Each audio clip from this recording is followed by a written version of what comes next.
It's no secret that the political climate of summer 2020 has sparked a lot of controversy, and with that came the re-examination about our own flaws when it comes to inclusivity.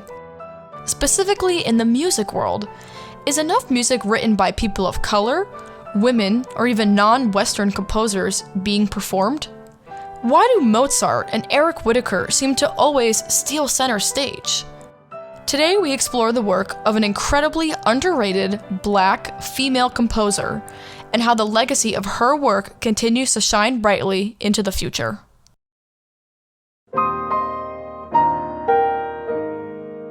Zenobia Powell Perry, while a seemingly unknown female composer of the 20th century, was truly a force to be reckoned with. She was born into a middle-class, African-American and Creek Indian mixed family in October of 1908. Zenobia went on to study music, despite her father pushing her to pursue nursing. She followed R. Nathaniel Dett to the Eastman School of Music in Rochester, New York. There, she studied piano and composition under his direction. However, she quickly learned that all of her tuition fees were actually being documented as private lessons. So, Zenobia moved to Alabama in the late 1930s to officially start her music education at the famous Tuskegee Institute. She studied under William Dawson and accompanied his choirs on numerous occasions, including live recording sessions for the Aspen Music Festival of Colorado.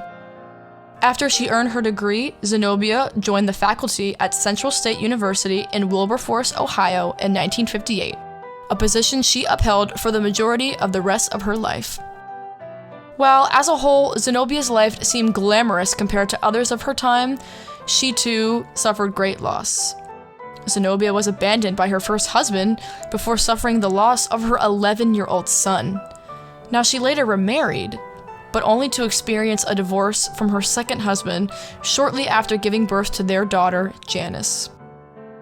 Forced to raise her daughter as a single mother, all while upholding a teaching job and attending school on the side, Zenobia's perseverance is quite undisputable. While teaching and living in Wilberforce, Ohio, Zenobia became very curious. As an active member of the NAACP since 1962, she cared deeply about African American culture and history.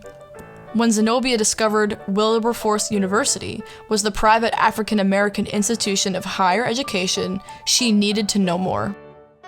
She discovered that the building used to be a popular spot called the Tawawa House, Tawawa meaning clear and gold water in Shawnee. The Tawawa House was a 300-room resort in the early 1850s.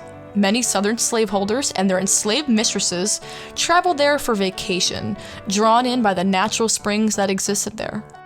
But what makes the Tawawa House so special is that the employed slaves that worked there and lived there could actually earn their freedom and receive an education through their employment.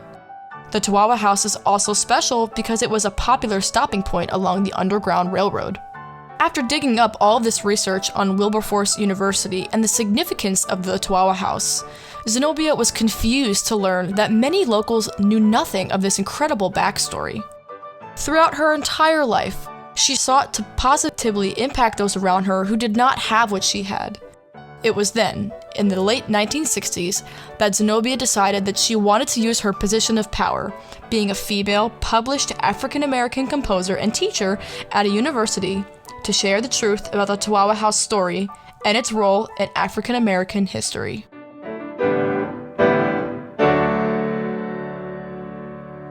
Perry began constructing what would become the opera Tawawa House in 1974.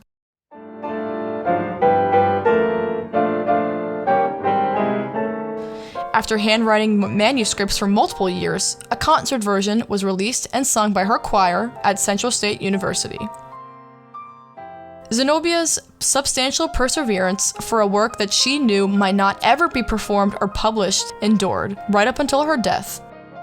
As her health was declining, she confided in her close friend, Dr. Jeannie Gale Poole. She told her that she couldn't leave yet because the most important piece of her career needed revising and finishing. Dr. Poole promised her that if she had to leave, she would finish the work and see it through to publication and performance.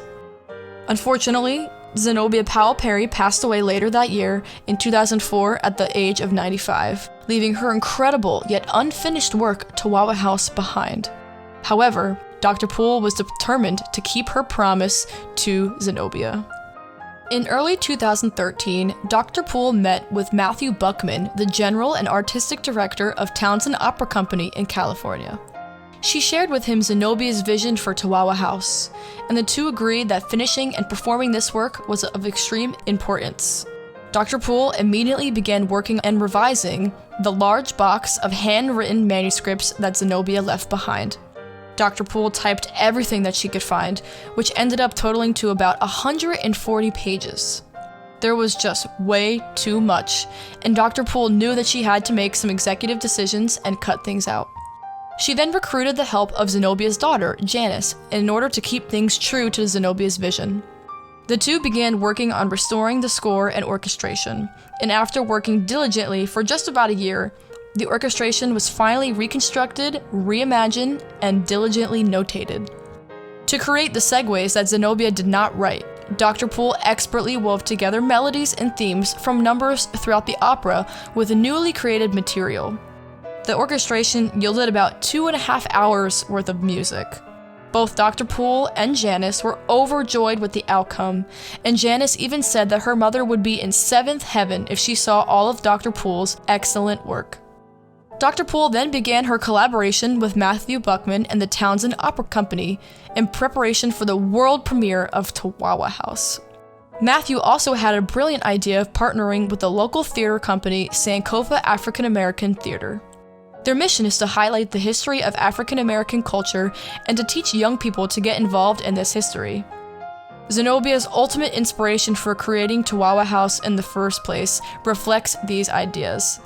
The term Sankofa itself even has West African roots, the San meaning to return, Ko meaning to go, and Fa meaning to seek or to take.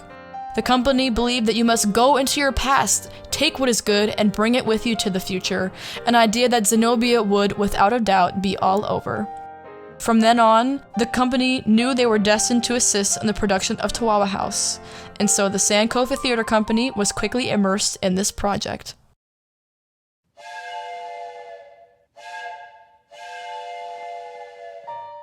The premiere took place on May 2, 2014 at the Gallo Center for the Arts in Modesto, California. The production was everything that Dr. Poole, Janice, the Townsend Theater Company, and the Sankofa Theater Company had dreamed it would be. This opera is a culmination of so many different styles of music. It was expertly composed to encompass styles of traditional African American music and those of the 20th century. Zenobia Powell Perry, with the help of Dr. Jeannie Gale Poole, set out to teach the world the history of the Tawawa House and African American culture through her music, and that is exactly what the opera Tawawa House accomplishes. Even the story of Zenobia Powell Perry's life is amazing. From earning a quality education, from suffering the loss of her first child and raising her second as a single working mother, to composing solo voice, solo piano, and eventually an entire opera as a female African-American woman. Zenobia was an inspiration when she was alive and still is even now after she has passed. Zenobia cared deeply about African American culture and history, and she spent her entire life refining her musical talent to utilize it as a tool to educate others on these topics. The Tawawa House Opera is more than just an opera about some building in Ohio built during the Civil War. Tawawa House is a physical representation of Zenobia's legacy on this world. It tells the story of the Tawawa House and its impact on African Americans then and now through music, but it also tells the story of how a female African American woman had a dream to reach others through her compositions, and how she accomplished just that, despite every odd that was stacked against her. Zenobia Powell Perry's legacy lives on every day through her music. Although not widely known, those that come to know this story and this music just can't seem to forget it.